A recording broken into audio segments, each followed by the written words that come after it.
सामाईन गिरामी, अब मैं वारिसाने हक कलम के मोसिस हारी जनाब खालिद सैफुद्दीन साहब से दरख्वास्त करता हूँ कि वो तशरीफ लाएं और सत्तार साहब के बारे में अपने ख्यालात का इज़हार फरमाएं। जनाब खालिद सैफुद्दीन साहब।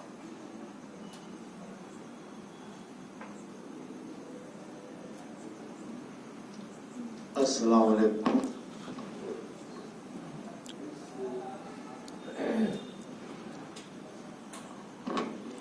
हेलो। अब मैं क्या बयान करूं, क्या बात करूं सत्तार भाई के ताल्लुक से। तकरीबन 42 साल का साथ था। मैं तो माजरत खा हूं अब्दुल सत्तार साहब से कि हम उनकी जिंदगी में उनके फनपारों की नुमाइश कर नहीं पाए। गुज़िश्ता साल जब जश्न इर्तिकाज़ का हमने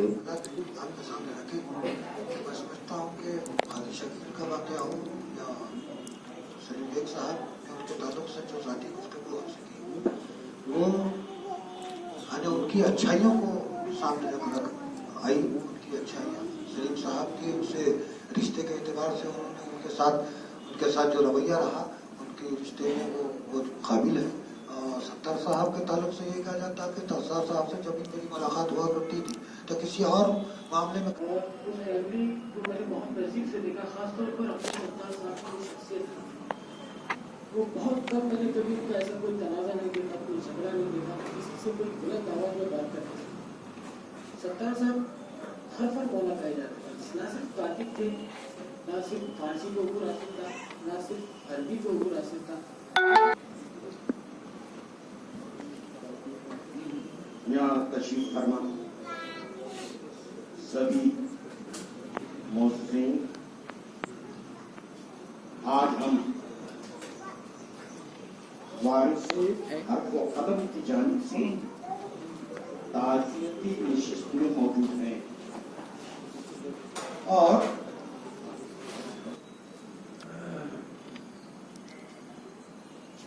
हजरात, अभी अजीम राही जब अपनी तालिब इल्म का जिक्र कर रहे थे तो मुझे वो दौर याद आ रहा था जब सत्तार भाई और उनके क्लासमेट्स ये फाइनल की तैयारी कर रहे थे। शाह बाजार में हमारे एक दोस्त रहते हैं फर्रुख वसीम, जो अभी जाकिर हुसैन से रिटायर्ड हुए हैं।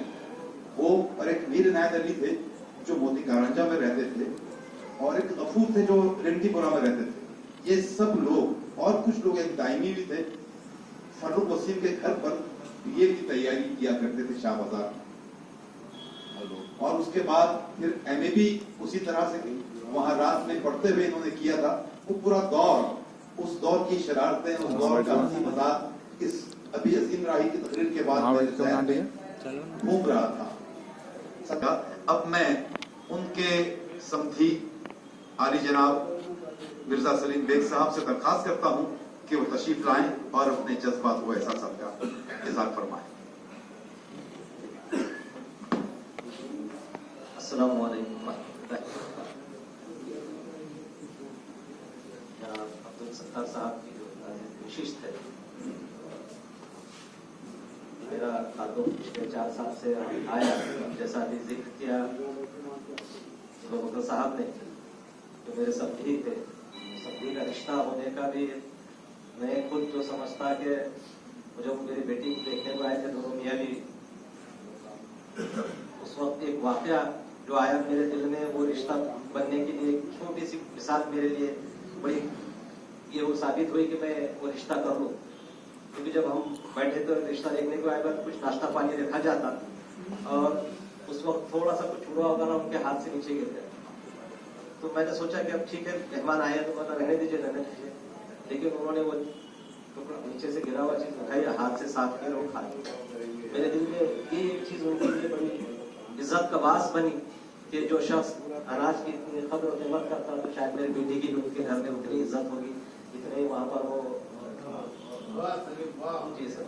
तो मैं वो रिश्ता बनने के वो वजह बनी मेरे लिए, मेरी बेटी का रिश्ता बनने के लिए। तो मैं उस वक्त से देखता हूँ कि ऐसे शख्स जिनकी इनके सारी उनकी सादगी, जिनका बात करने का लहजा, हंसते हमेशा मुस्कुराते रहते थे। कोई भी बात की कि हल्के से बात करना, कम ऊंची आवाज में कभी बात नहीं करते थे, बड़े खुश मिजाज रहते थे। कभी उनके मुंह से कभी शिकायत या किसी से शिकवा शिकायत भी कभी नहीं सुनी। बड़े हमेशा उनके दिल में सादगी से सबके लिए अच्छी बातें।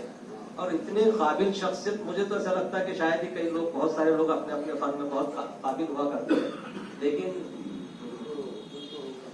अब्दुल सत्तार साहब में जो काबिलियत, जैसा भी जिक्र हुआ कि उनके फारसी जबान पर बड़ा उबूर था, इसलिए गवर्नमेंट ऑफ महाराष्ट्र ने यहाँ के जो रिकॉर्ड्स थे, पुराने जो फारसी के जो रिकॉर्ड्स थे, उस रिकॉर्ड को मराठी में तब्दील करने के लिए, ट्रांसलेट करने के लिए उनको खासतौर से बुलाया गया था। महाराष्ट्र में कई तहसील के रिकॉर्ड्स उन्होंने वो मराठी में उसको तर्जुमा करके वो गवर्नमेंट ऑफ महाराष्ट्र को किया।